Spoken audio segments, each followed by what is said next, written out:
Nama Om Vishnupadaya Krishna Prestaya Bhutale Shrimati Bhaktivedanta Swaminiti Namane Namaste Saraswati Deve Gauravani Pracharne Nirvishesha Shunyavadi Pastyatya Tarne Shri Krishna Chaitanya Prabhu Nityananda Shri Advaita Gadadha Shivas Adi Gaura Bhaktivinoda Hare Krishna, Krishna Krishna, Hare Hare, Hare Rama, Rama Rama, Hare Hare.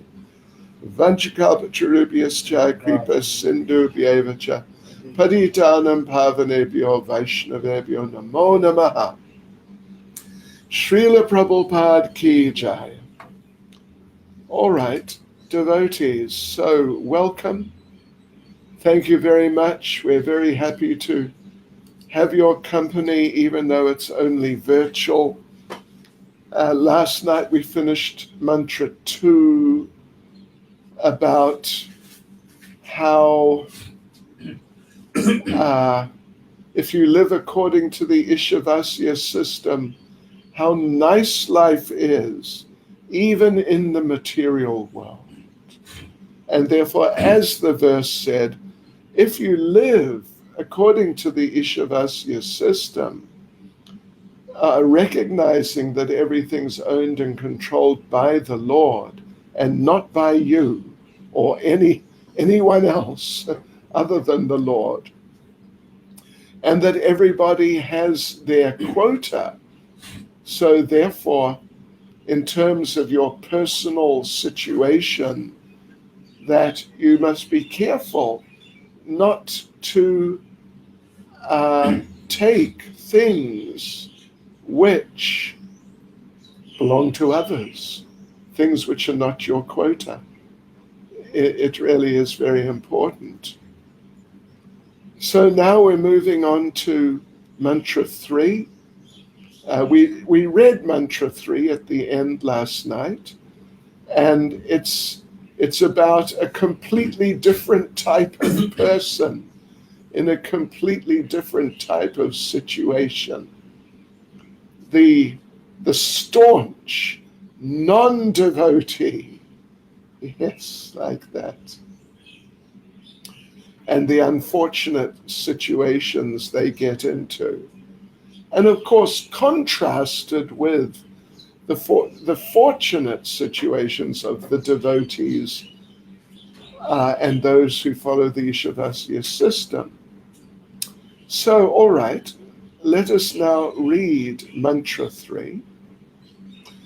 Asurya namate loka, andena tamasavrita, tams te pretya bigachanti, yeke chatma hanojana.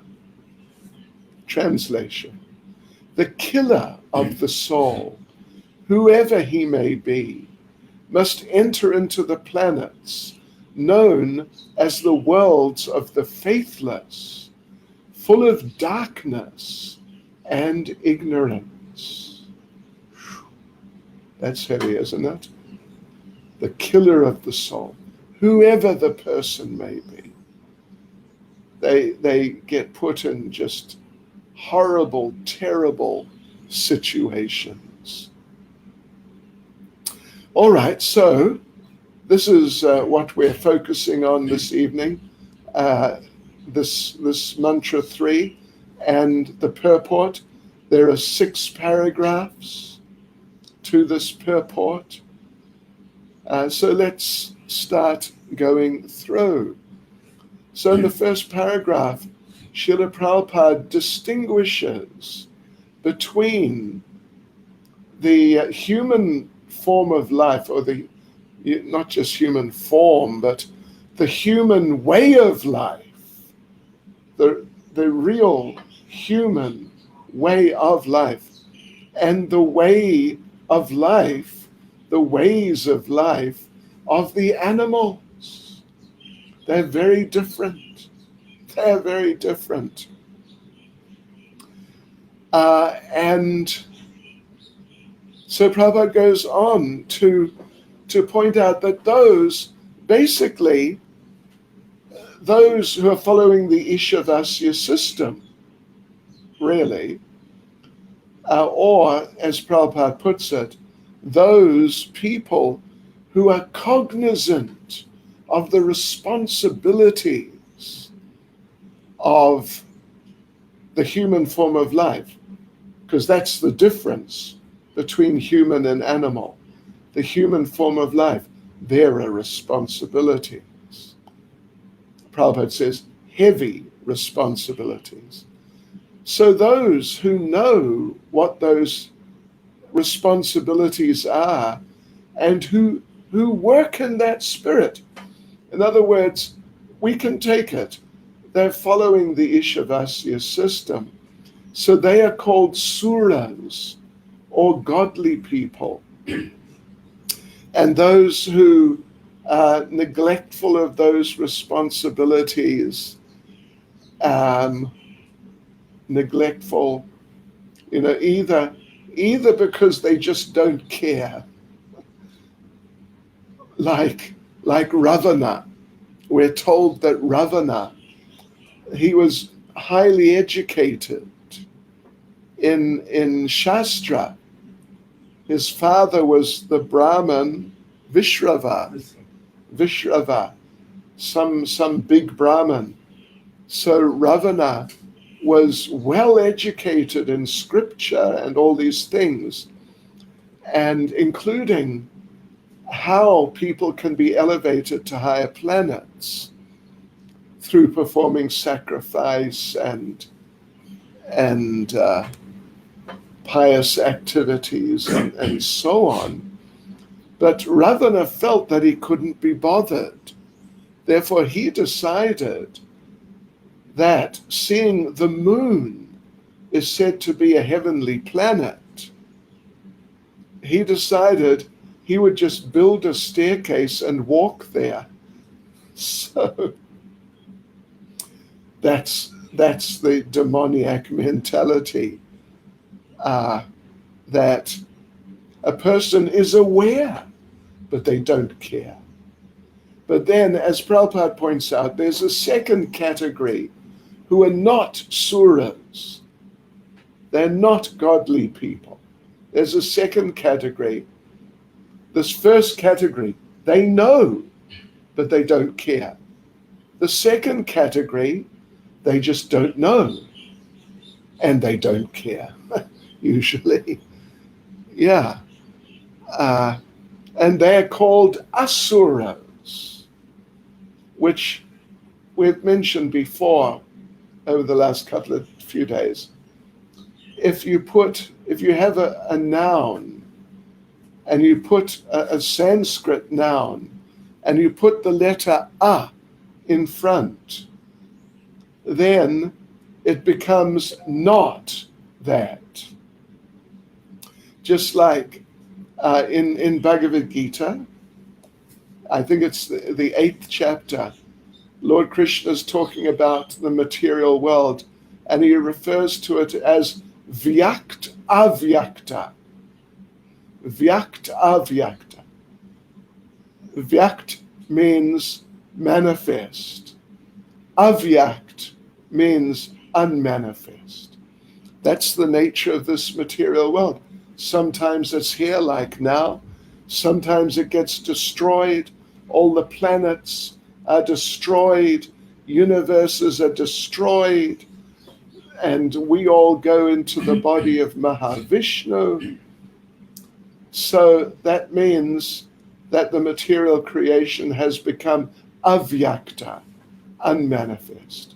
But then after however long, when Mahavishnu breathes out again and he glances over the dormant material nature,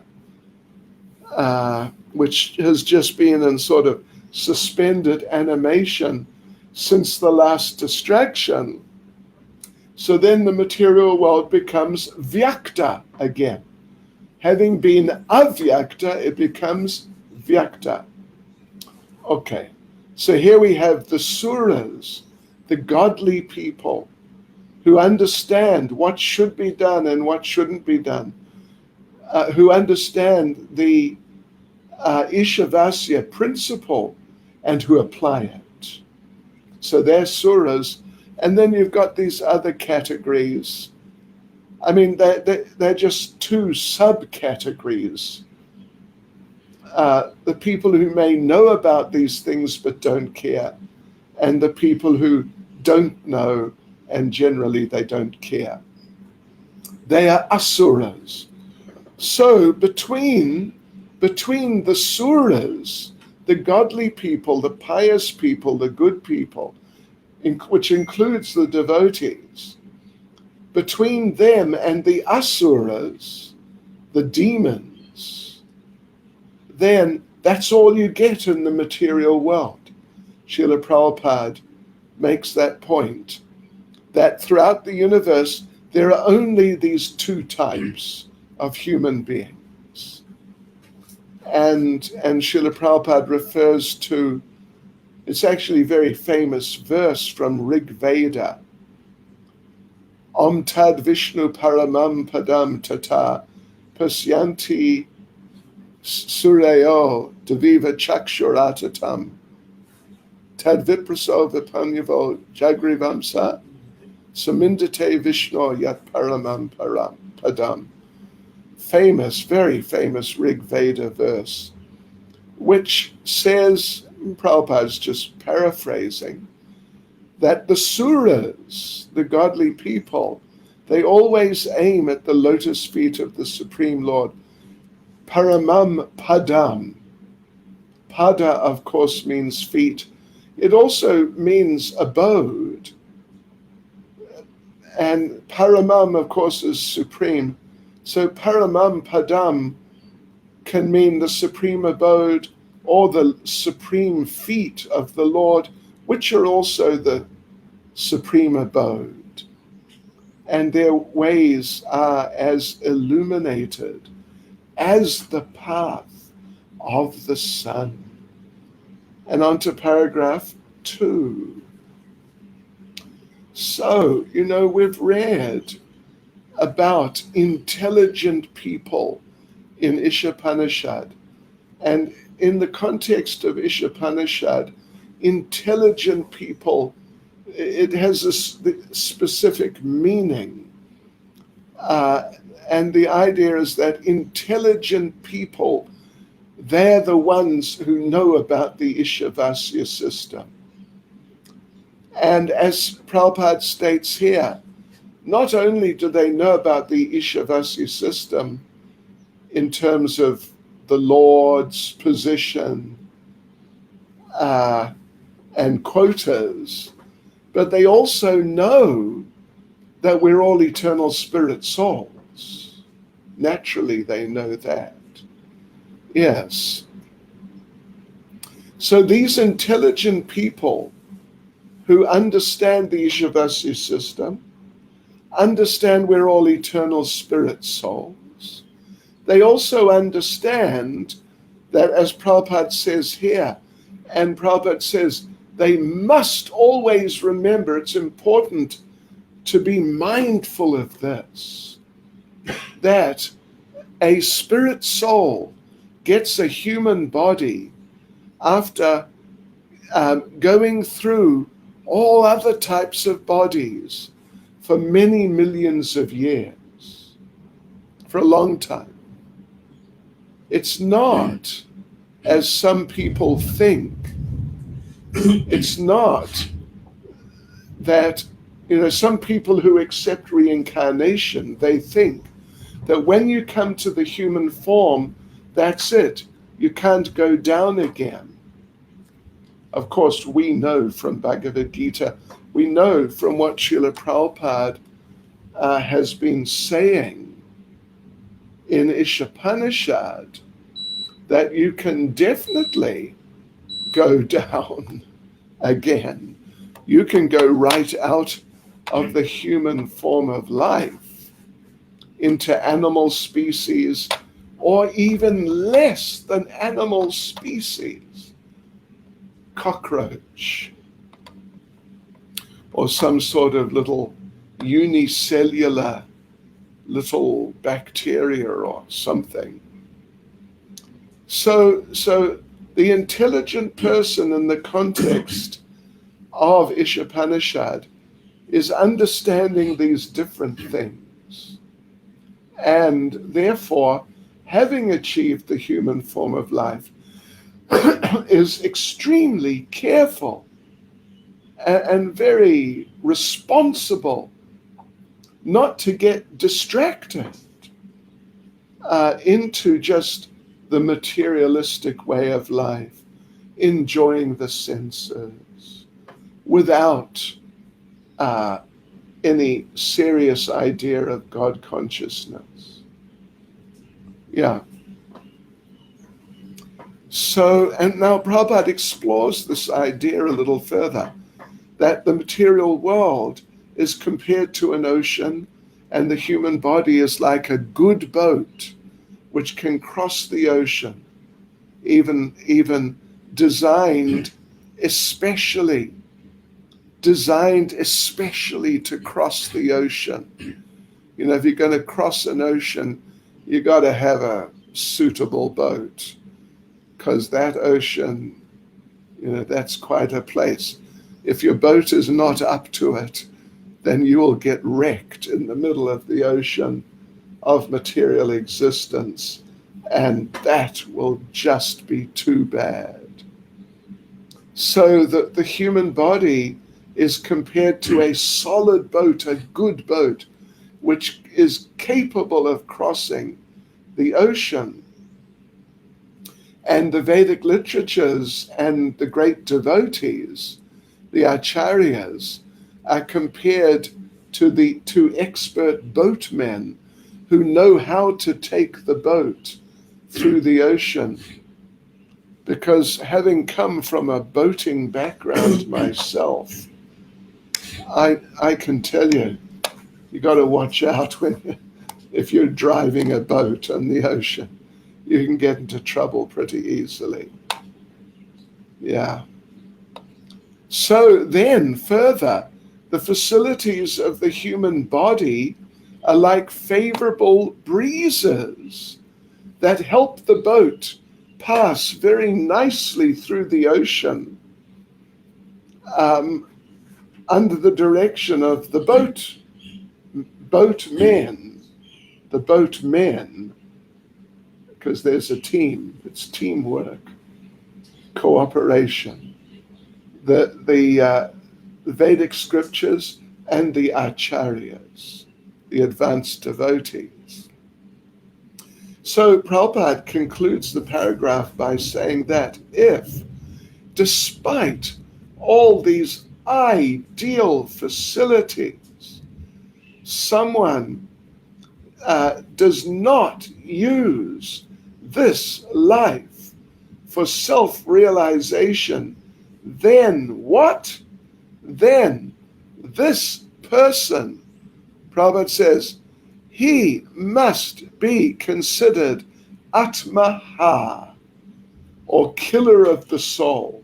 This is the person who the verse was particularly talking about.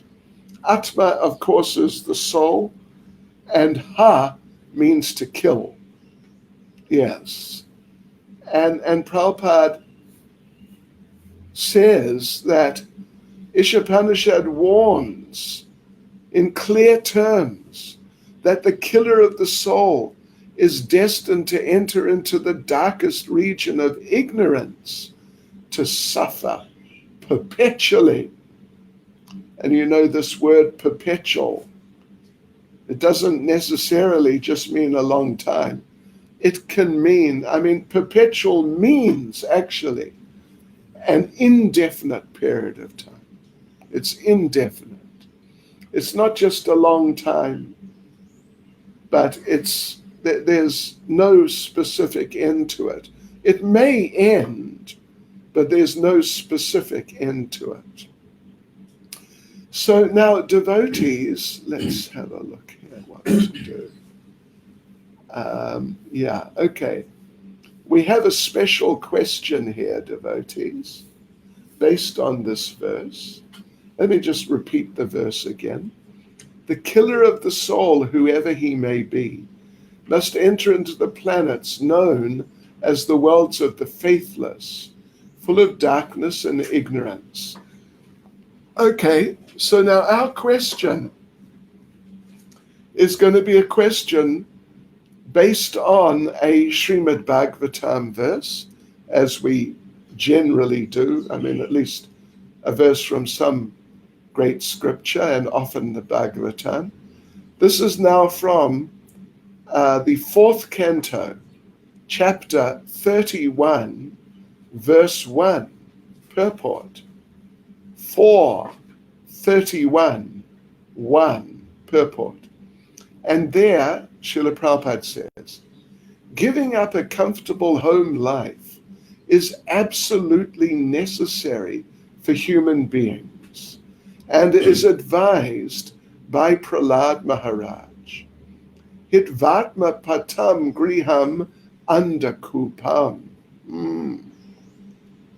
To finish the materialistic way of life, one should leave his so-called comfortable home life, which is simply a means for killing the soul. Andakupam, is mentioned here, Sanskrit term. Andakupam means a bottomless well, a blind well, literally a blind well, which means, covered up, you may not see it until you fall into it, but it's really deep. And once you've fallen in, how you're going to get out, who knows? Okay, so the question is that in a purport, this purport here, which we just mentioned, about killing the soul, Prabhupada says, one has to finish one's materialistic way of life and what? As this is simply a means for killing the soul. So one has to finish their materialistic way of life and do what? As not doing that is simply a means for killing the soul. What do you think? What should one should finish one's materialistic way of life and do what? Prabhupada says, one should leave his so-called comfortable home life. Hare Krishna. Yes, that's the answer. Finish your materialistic life and leave your so-called comfortable home life. Okay, very good. So now on to paragraph 3. We're going through this whole verse tonight. So Srila Prabhupada now begins by talking about the animals, comparing the animals to humans. There are pigs, dogs, camels, asses, etc. And they are just as concerned about their economic necessities, Prabhupada says. Economic necessities, or their economic necessities are just as important to them as ours are to us. Of course, they don't exactly have economic necessities, but still, they're as concerned about how is their life. Are things nice? Are the children all right? And all this. As humans are. Basically, the animals have the same feelings about their situations in life as we do, and solving their problems. How will they get food? From where? How will they protect themselves? And these different things. So they solve those problems. We solve those problems also. We have a place to live, we have clothes, we have prasadam, we have different things for carrying on our lives. And the animals also, they get food. Oftentimes they have some territory, some sort of place where they stay kind of thing. And they have arrangements for protecting themselves from attack, like us. But their solutions to those problems are, Prabhupada says, they're solved only under nasty and unpleasant conditions. Yeah, that's true. You know, in many cases, at least the carnivorous animals, they have to chase after other animals. They can't go to the supermarket and buy whatever they want to eat.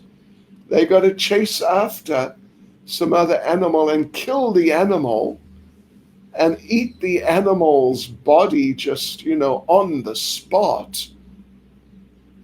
Oh, Krishna. It's really crude. It's just totally crude and rough. Yes.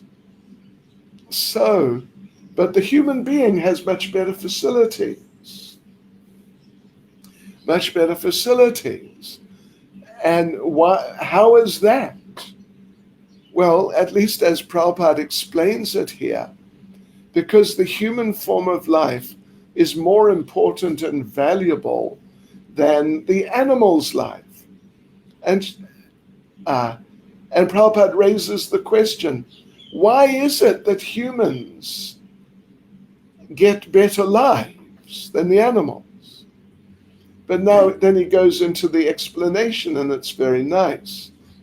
Why is a highly placed government servant given better facilities for living than an ordinary clerk or some laborer or someone? And the answer is because the highly placed officer has higher level duties to carry out, much greater responsibilities than just the laborer who may just dig holes. So similarly, in a general sense, the duties of the humans are higher than those of the animals, who, they're just involved in a very simplistic way of life of eating, sleeping, mating, and defending. So, yeah. So that's the case. That's the situation. Because we as humans have higher responsibilities. And ultimately, what does that mean? We have the responsibility of awakening our Krishna consciousness. That's our ultimate responsibility. So because we have higher responsibilities, and particularly that one, but unfortunately, the current day human society, well, they're just not doing that. They're essentially focused on the asura way of life. How to eat, drink, and be merry, eat, sleep, mate, and defend. And that's about it. And at best, they may possibly have some religious activity, but generally in their religious activity, they only pray to God to give us better facilities for eating, sleeping, mating, and defending. Generally speaking, it's basically like that. So the animals are essentially involved in getting enough to eat. But the humans in general now who are not devotees, who are not following Ishavasya, they're not really any better. They're just doing the same things in more sophisticated ways. Instead of killing another animal to eat, they go to the supermarket.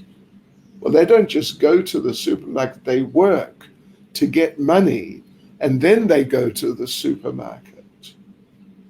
Or like the other animals who are vegetarian, they eat the grass. Those vegetarian animals do not know how to make a nice sabji or some vegetarian foodstuffs, and certainly they don't know how to offer that to the Lord. Yes. So Prabhupada makes the point then that when we approach such a person, such an asura actually, a killer of the soul, who doesn't understand that he's an eternal spirit soul, who doesn't understand that the goal of life is to reawaken our forgotten relationship with the Lord, but who is entangled in all sorts of materialistic activities. If we approach such a person and try to present self-realization, Krishna consciousness to that person, then Prabhupada says the person will reply that, no time. I've got to work to get money to eat. So I've got no time for your self-realization. Yeah, that's so common. No time.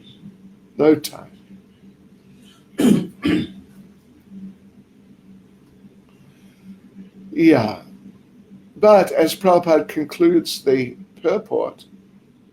paragraph, the laws of nature are so cruel, however, that despite his denunciation of the need for self-realization, and despite his eagerness to work hard to fill his stomach, he's always threatened by unemployment. Just look at this whole COVID situation. So many people didn't work for months and months. So the rich people were fine. That's not a problem for them. The rich people became richer. But the ordinary people who are just working to get money just to maintain immediately at that time, then they don't want self-realization, but they're always threatened by unemployment or COVID. How are we going to make ends meet? And we go on now to paragraph 4, a shorter paragraph. So again, Prabhupada emphasizes, what the intelligent people, one of the, number of things that these intelligent people who are following Ishavasya, that they understand. And that is that we're given this human form of life, not just to work like asses, swine, and dogs, but to attain the highest perfection, to re-enter our relationship with Krishna. But the problem is that if you're an asura, if you are an atmaha, killer of the soul, and you don't care for self-realization, then the modes of nature force you to work hard. The modes of nature, the laws of nature, even though you may not want to. Today's Friday, people have finished the week. I'm sure many of the workers, when they left the factory or office or wherever they're working, many of them were thinking, oh, how nice. The work week is finished. Yeah. But the thing is that because of different things, well, one point is, this is an important point, that because people are not interested in simple living and high thinking, of course, but in this particular case, simple living, because people want to have a high life with as much facility as possible, because they've got so many material desires. Therefore, the people have to work very hard. If you just live a very simple life, then you don't have to work very hard. But if you want more of this and better of that and all that sort of thing, then you have to work hard. And Prabhupada says that therefore people have been forced to work hard like the asses and bullocks that pull carts. And actually some people actually pull carts. Calcutta, maybe other places, I don't know, but I've seen, of course, Calcutta. People are pulling the cart and you are sitting in it. So these people, they work like dogs, like animals, and they don't care for a proper way of life. They just try to enjoy sense gratification. Therefore, they get involved in sinful activity on a very regular basis. And what happens to them? Well, as Prabhupada concludes the paragraph, if a man fails to discharge his duties as a human being, he's forced to transmigrate to the Asura planets and take birth in degraded species of life to work hard in ignorance and darkness. Yeah, the lower planets, they'll still have to work hard, but the situation will be much worse, much worse.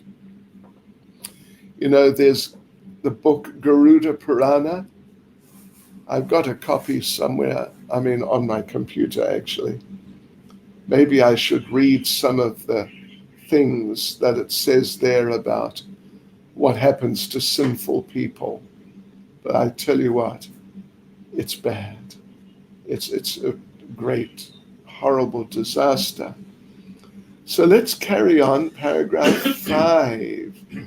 Now here, it's interesting. This is now, in fact, we discussed this to some degree last night, but we'll discuss it again now. And we'll discuss it again now. There are some people who, devotees, or at least Prabhupada doesn't exactly say devotees, but he talks about people who enter upon the path of self-realization of some sort. So they take up some spiritual process, but for one reason or another, they cannot complete it. Either they die untimely, or they fall down, some unfortunate complication arises in their life. So they don't complete the process. This is discussed in Bhagavad Gita, that by Krishna's mercy, they're given a chance to take birth in a family of Brahmins or Vaishyas, pious people. Let me just read the verses Prabhupada refers to. Bhagavad Gita chapter 6 verses 41 to 43. Okay, 41. The unsuccessful yogi, after many, many years of enjoyment on the planets of the pious living entities, is born into a family of righteous people or into a family of rich aristocracy. 42. Or, if unsuccessful, after a long practice of yoga. So that what we just read in 41 is talking about a yogi who did not practice for so long. But now we're going to hear about a yogi who was unsuccessful, but after a long practice of yoga, he takes his birth in a family of transcendentalists who are surely great in wisdom. Certainly, such a birth is rare in this world. And 43, on taking such a birth, he revives the divine consciousness of his previous life, and he again tries to make progress in order to achieve complete success. Yeah, okay. So by Krishna's mercy, due to his or her sincere efforts from the previous life, they get a good chance in the next life. Of course, as we mentioned, Prabhupada last night, Prabhupada's one son became a demon. Even Advaita Acharya, of his 6 sons, 3 became Mayavadis and committed offenses against Lord Chaitanya, actually. So in other words, even if you get such a situation in your next life, it's not guaranteed. It's definitely not guaranteed. Don't take it like that. Yes, but by Krishna's mercy, facility will be there. So Prabhupada makes an interesting point, in more or less almost in the middle of the purport. Where is it now? If even a fallen candidate is given a chance to take birth in a respectable and noble family, one can hardly imagine the status of one who has achieved success. Wow, that's amazing, isn't it? One who has actually completed the course and come to the platform of perfection in pure devotional service, in pure Krishna consciousness. So, but anyway, as usual, Prabhupada, as the purport goes on, Prabhupada also talks about those who are too materialistic, too attached, and they don't understand what to do, how to progress spiritually, or maybe, as we mentioned, maybe they do understand, but they just don't care to make the effort to develop spiritually. So those, yes, they don't even make an attempt. They want to be covered by illusion. And what happens to them? They are atmaha. They must enter into the darkest regions of hell, as confirmed throughout the Vedic literature. Even sometimes, Prabhupada makes the point, these people try to make a show of being very religious, but actually their real aim is material progress. Yeah, we've seen enough of that sort of person. So, Bhagavad Gita, chapter 16, verses 17 and 18, Prabhupada says, these verses rebuke such men by calling them Atma Sambhavata. Okay. Yeah. Well, let's just, before we go further, let us just read chapter 16, verses 17 and 18, where these people, these Atmaha people, killers of the soul, these asuras, where they get rebuked by Lord Krishna. So verse 17, self-complacent and always impudent, deluded by wealth and false prestige, they sometimes proudly perform sacrifices in name only, without following any rules or regulations. 18. Bewildered by false ego, strength, pride, lust, and anger, the demons become envious of the Supreme Personality of Godhead, who is situated in their own bodies and in the bodies of others, and they blaspheme against the real religion. That's just so heavy. Yeah. But, you get these people. Like, I don't want to mention the name of the organization, but they're, fairly prominent. In India, they're a very prominent Hindu organization. And their program is that everyone, every family, even every day if possible, should perform a fire sacrifice. Right? Huh? Well, no, just any family. They should just perform a fire yajna. But without the proper standards. Without the proper standards. And I wasn't going to say. Yes, that's right. It's the Arya Samaj. I'm sorry. Yeah, everyone must do fire sacrifice. But it's just pretentious. They don't perform the sacrifice properly. It's pretentious, show-off type of religion. And then, so then we were reading just the last part of paragraph number 5, that this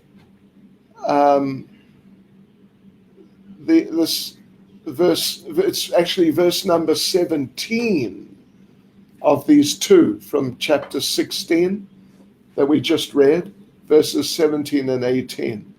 It's verse 17 which refers to these people as Atma Sambhavita, self-complacent, meaning that they're considered great only on the strength of deception and are empowered by the votes of the ignorant and by their own material wealth.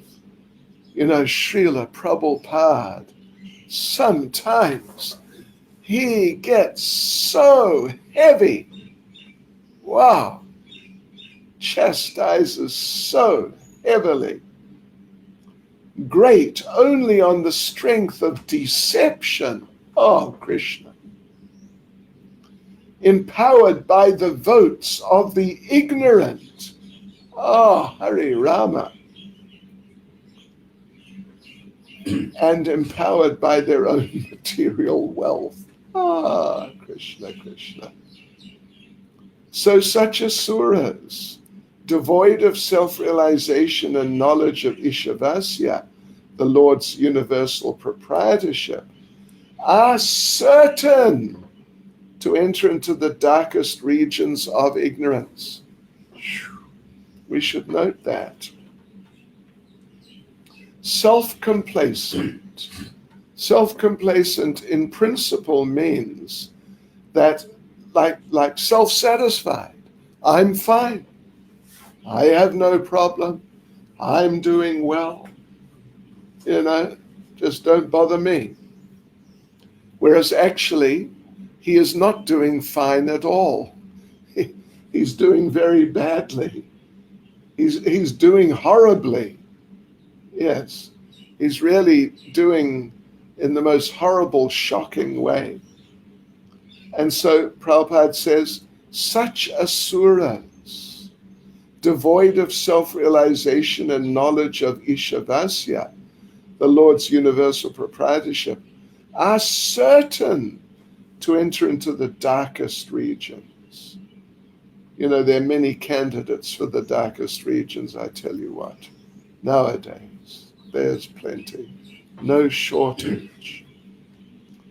All right, so Srila Prabhupada then concludes the purport. I'll just read the last. It's just one sentence, actually. The conclusion is that as human beings, we are meant not simply for solving economic problems on a tottering platform, but for solving all the problems of the material life into which we're being placed by the laws of nature. Yeah, so solving the economic problems and other problems, different types of problems in the material world, which Prabhupada says, problems on a tottering platform. It's very unsteady, unstable, and at any point, it could all collapse. Okay, so now just before we conclude, I want to read a paragraph. It'll just take 2 minutes or 1 minute maybe. It's from a class by Srila Prabhupada on the invocation, of Isopanisad. Prabhupada giving a class in Los Angeles in 1970. So just listen to this. Prabhupada says, Atmaha, the modern civilization is like that. It is a killing civilization. Atmaha, Atma Hanojana. All these people are killing themselves because they do not know what life is, simply living like an animal. An animal does not know what life is, but is simply under the laws of nature. But when you get this human form of life, there is responsibility. Here is a chance for you to become Krishna conscious and solve all the problems of life. If not, you go into the cycle of birth and death again, through 8,400,000 species. It will take many, many millions of years again to come back to the human form. Just like we see the sunshine again in the morning after 12 hours, 24 hours. Everything is a process. So if you lose this opportunity of elevating yourself, then again you come through the process. Nature's law is very strong. Daivihyesha gunamai. The sooner you surrender to Krishna, Mameva ye prapajante mayam etam tarantite, such a person is able to overcome this process of material nature. Hare Krishna.